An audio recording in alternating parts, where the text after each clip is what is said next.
Assalamualaikum warahmatullahi wabarakatuh. Salam sejahtera untuk kita semua. Shalom, Om Swastiastu, Namo Buddhaya, salam kebajikan. Berjumpa bersama kami dari channel Jiwa Jawi yang akan mengulas salah satu upacara adat khususnya di Jawa, yaitu yang berhubungan dengan upacara adat pernikahan bersama narasumber kita kali ini bersama Bapak Muhadi atau lebih dikenal dengan Ki Hadi Siswoko. Beliau sebagai Kepala Desa di Sumber Pucung, juga sebagai dalang wayang kulit. Monggo bisa perkenalkan. Assalamualaikum warahmatullahi wabarakatuh.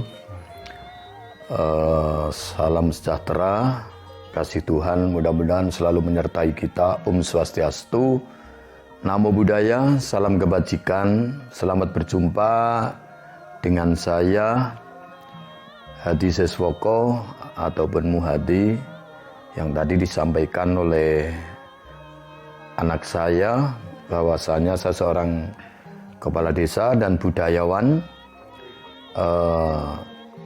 Pada malam hari ini saya sebagai narasumber, tentunya bukan dalam arti saya lebih pandai ataupun lebih pintar, tetapi perlu kita menyampaikan sesuatu mungkin yang barangkali tidak sesuai dengan istilahnya pengetahuan panjenengan semuanya.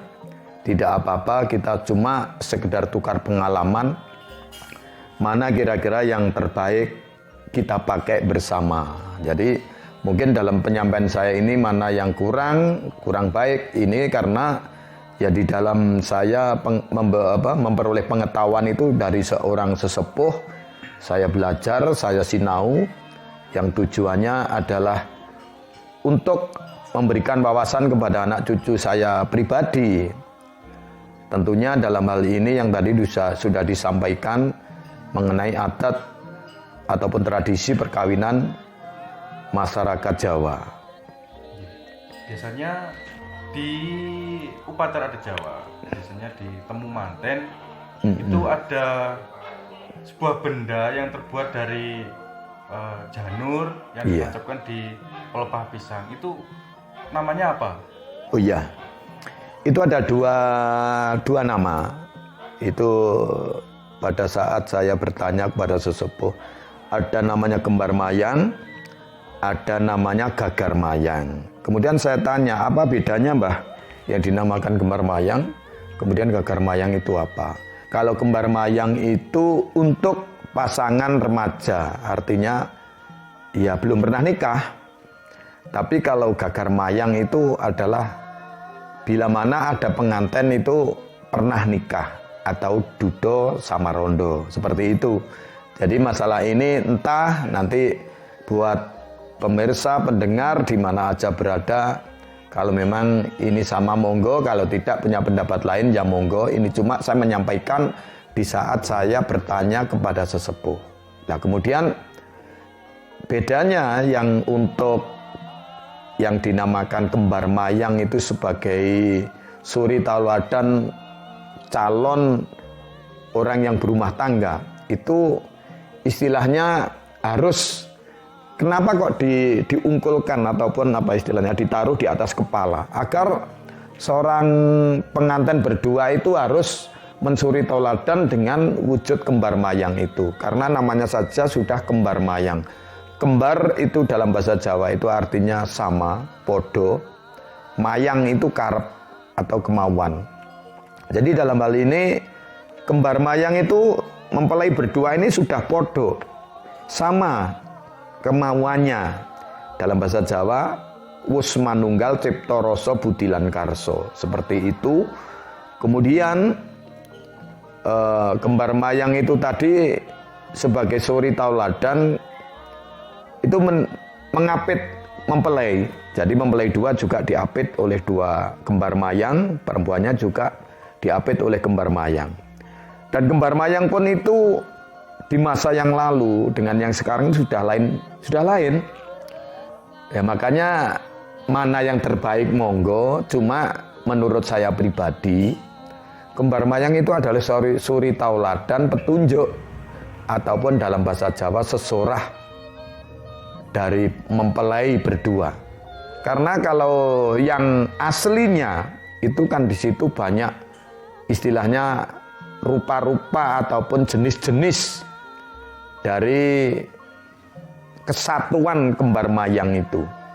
Jadi kembar mayang itu tadi di situ diwujudkan dengan mungkin ada istilahnya kitiran, kemudian ada manuk-manukan, kemudian ada pecut, terus dan yang lain-lain. Kemudian di situ terbuat dari janur, ya itu dalam bahasa apa itu sebutan sesora itu nur itu adalah cahyo. Jadi dalam arti cahyo itu paling tidak ya cahyo yang baik. Di dalam rumah tangga itu harus menunjukkan karisma dalam rumah tangga, menjadi contoh suri tauladan terhadap keluarga yang lain. Terus kemudian itu kan masih banyak rangkaian contoh saja. Kalau yang dulu ini yang saya ungkap, kalau sekarang kembar mayang yang sekarang itu cuma kecil terus ya cuma kecil, ndak lengkap, cuma hiasan yang sepertinya untuk persyaratan. Tapi kalau zaman dulu itu memang petunjuk, seorang Jawa itu selalu memberikan pralampito istilahnya ya, perlambang.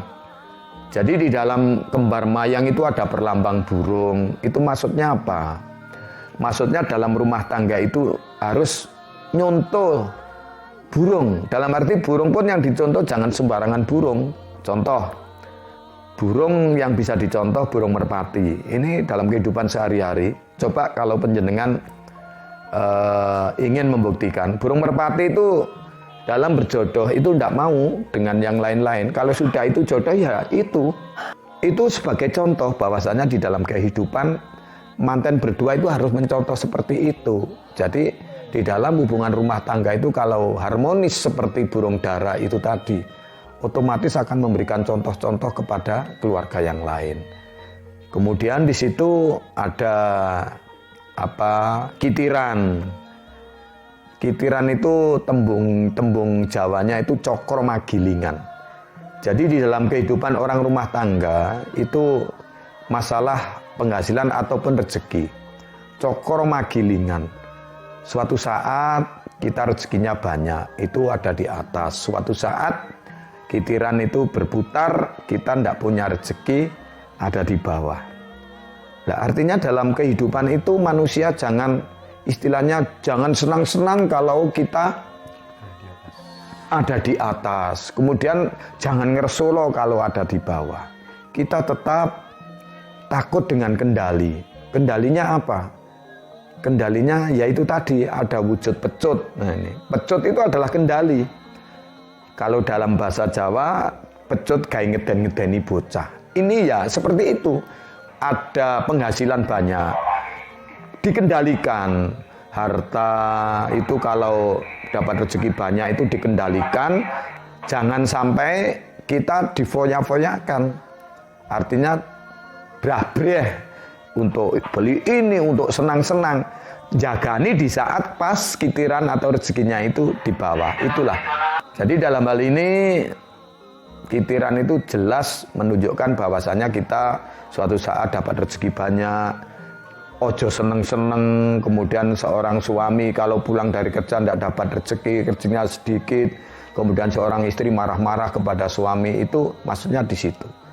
Sembrono. Dia istilahnya keluar sendiri, ada godaan, tidak takut dengan kendali tadi. Ya akhirnya kita tergoda. Akhirnya kita menuruti hawa nafsu itu tadi. Makanya dengan adanya pecut kendali itu tadi, kehidupannya itu akan ada yang mengendalikan, takut kepada Allah Subhanahu wa taala. Gusti ora sare seperti itu. Kemudian di situ masih banyak sekali kalau kita kupas, itu ada andong, puring, terus ya ini yang perlu. Yang perlu kami kupas masalah andong. Andong dalam arti godhong andong puring itu ya. Istilahnya andong itu andongo marang Gusti Allah di saat apapun, kalau kita mendapat rezeki yang banyak, kita bersyukur dengan mengucapkan alhamdulillah. Di situ sudah diajarkan di dalam agama, di dalam kitab suci. Lain sakartum la azidanakum wa lain kafartum inna adzabi lasadid.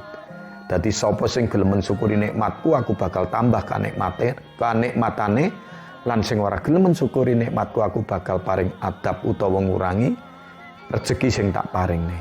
Kemudian dengan adanya itu, ya kita diwajibkan di dalam kehidupan itu selalu mendekatkan diri ndonga menyang Gusti Allah, itu kalau agama Islam.